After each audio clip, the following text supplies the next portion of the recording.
단 하루 만에 전 세계 금융시장이 정말 정신없이 요동쳤습니다.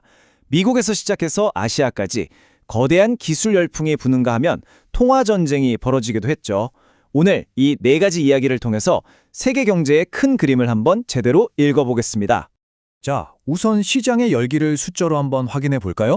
미국 S&P 500 지수가 0.64% 오르면서 아주 기분 좋은 신호를 보냈습니다.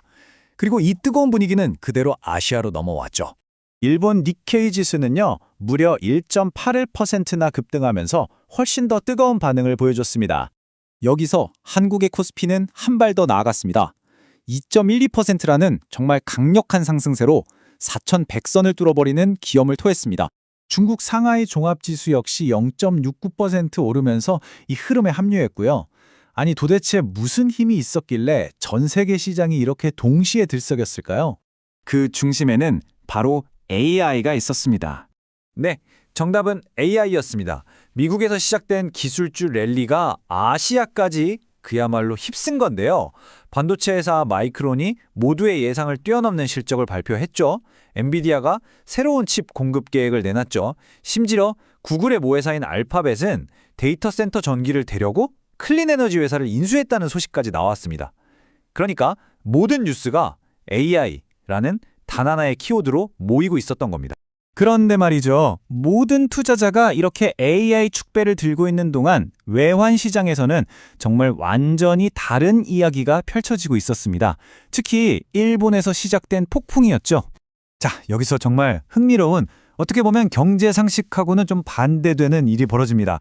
보통 금리를 올리면 그 나라 돈의 가치는 오르잖아요. 그런데 일본은행이 금리를 올렸는데도 엔화 가치는 오히려 폭락해버렸습니다. 대체 왜 이런 일이 벌어진 걸까요? 시장은요, 공식 발표가 아니라 그 속에 담긴 속마음을 읽었습니다. 그러니까 일본은행이 금리를 올리긴 올렸는데 동시에 앞으로 더 올리긴 좀 힘들 것 같은데 하는 그런 신중한 신호를 보냈거든요. 시장은 바로 그 신호에 돈을 건 겁니다. 이번이 마지막이구나 하고 말이죠.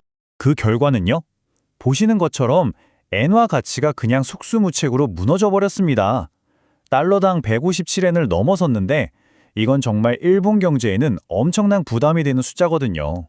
이 불똥은 바로 옆 나라인 한국으로 튀었습니다. 엔화 가치가 떨어지니까 곧바로 우리 원화 가치도 함께 떨어졌고 결국 원달러 환율이 심리적 저항선으로 여겨지던 1,480원을 넘어버렸습니다. 자, 이렇게 거시경제가 정신없이 돌아가는 동안 기업들은 과연 뭐라고 있었을까요? 한번 거인들의 움직임을 따라가 보시죠. 한쪽에는 역시 워런 버핏이 있었습니다. 수십 년 앞을 내다보는 투자의 현인이죠.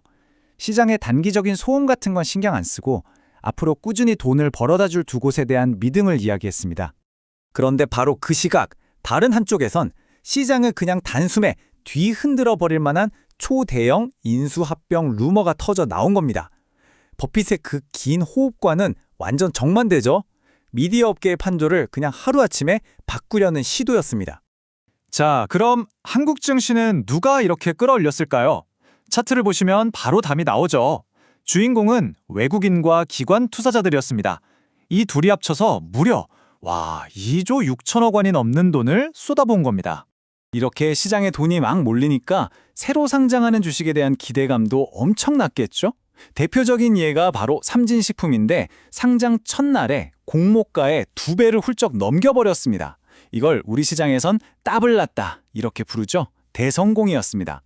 하지만 이 모든 환호성 바로 뒤편에서는 중국의 거대한 부동산 위기가 조용히 골마가고 있었습니다. 화려하게 막 오르는 시장이 있으면 그 이면에는 이렇게 큰 위험이 도사리고 있다는 걸 보여주는 장면이었죠. 지금까지 본 건 시장의 움직임이었고요. 그 밑에는 사실 더 큰 흐름이 있습니다. 바로 각국 정부가 자국의 미래를 걸고 벌이는 거대한 배팅이라고 할 수 있죠. 이 표를 보시면 각 나라가 어디에 집중하고 있는지 한눈에 보입니다. 참 다르죠? 미국은 방산, 일본은 원자력, 한국은 로봇, 중국은 자율주행차. 그런데 재밌는 건 한쪽에 집중하면 다른 한쪽은 좀 소홀해지기 마련이라는 겁니다. 이게 그냥 계획에만 그치는 게 아니에요. 바로 이 하루 동안 일본은 우주로켓 발사에는 실패했지만 원자력 발전소는 다시 돌릴 수 있게 됐습니다. 미국에선 친환경 풍력 사업은 엎어졌는데 대신 새로운 군함 만드는 계약은 따냈죠. 국가의 선택이 어디로 향하고 있는지 정말 명확하게 보여주는 사례들입니다. 자, 그럼 이 모든 조각들을 한번 모아볼까요? AI부터 환율, 기업, 그리고 국가 전략까지. 이 복잡한 하루가 우리에게 진짜 말해주고 싶었던 건 뭘까요? 오늘의 이야기는 결국 하나의 거대한 줄다리기를 보여주는 것 같아요. 한쪽에서는 AI 같은 기술이 전 세계를 하나로 막 묶어주고 있는데 다른 한쪽에서는 각 나라가 자기 살 길 찾겠다고 버티면서 세상이 오히려 더 쪼개지고 있다는 거죠. 그래서 마지막으로 이런 질문을 던져보게 됩니다. 기술이 우리를 이렇게 더 가깝게 연결할수록 역설적으로 각자의 생존을 위한 국가들의 경쟁은 우리를 더 멀어지게 만들까요? 앞으로의 세상은 아마 이 질문에 대한 답을 찾아가는 과정이 아닐까 싶습니다.